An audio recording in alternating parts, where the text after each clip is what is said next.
Sarvangasana, the shoulder stand, the pose that is known in yoga as the Queen of Asanas.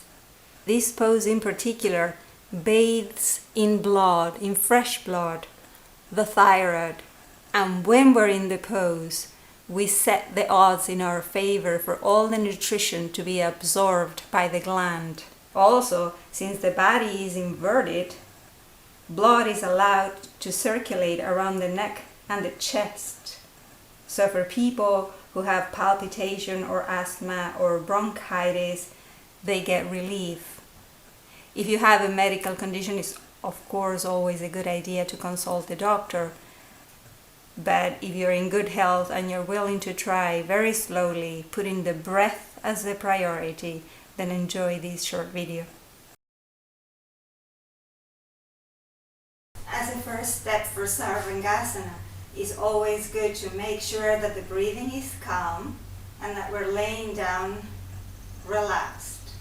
From here, you may have started by going to the wall and simply lifting the legs and keeping them here. You can have a wall behind the legs to have a more relaxing effect, and this is a very good first step.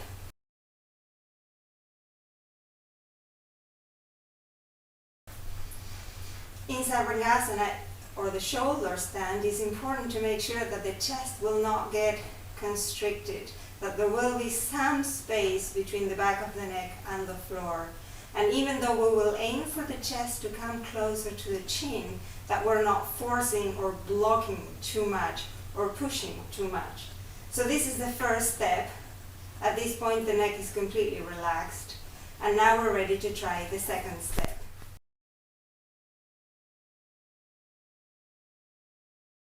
From the floor, we bring the legs up and then we continue to bring them in. We inhale. And on the exhale, we lift and put the hands under the waist. Now this is a very first beginning. It may be a little bit lower. That's okay at first. From here, we're going to work our way up. And the way we do that is by getting the elbows to come together and the hands to come closer to the line that is formed by the spine. So inhale, and on the exhale, we walk the legs up, walk the elbows closer, hands in line with the spine and coming close. Inhale, exhale. As you feel more ready, you inhale again.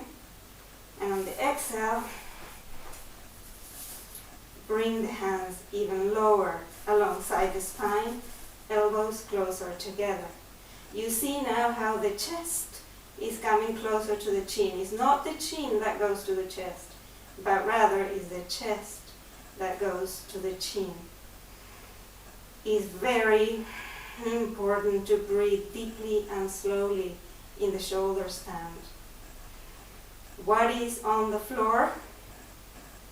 The support of the shoulder stand goes by putting the back of the head, the shoulders, and the back of the forearms, the upper part of the arms, on the floor. That's all that lays on the floor. The rest is lifted. And we work as the weeks pass, and we have a daily practice at becoming more and more vertical. Deep breathing. Legs can be very engaged, or if you get tired, they can relax.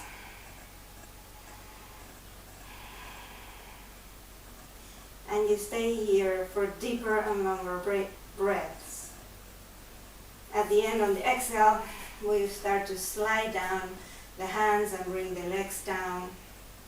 And with a lot of control, inhale again, and on the exhale,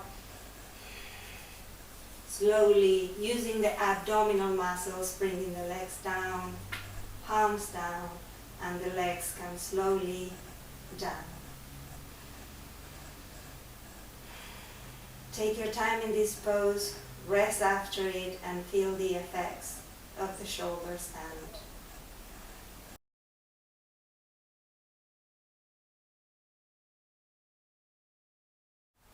A more advanced way of doing the shoulder stand starts also at the floor, and we bring the legs all the way into the plow pose.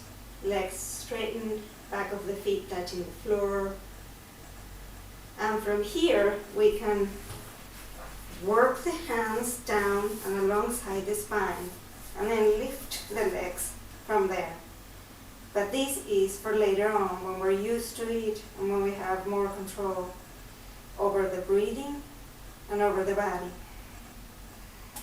Always breathing in the shoulder stand. No crouching of the neck, even though the idea is to bring the chest towards the chin.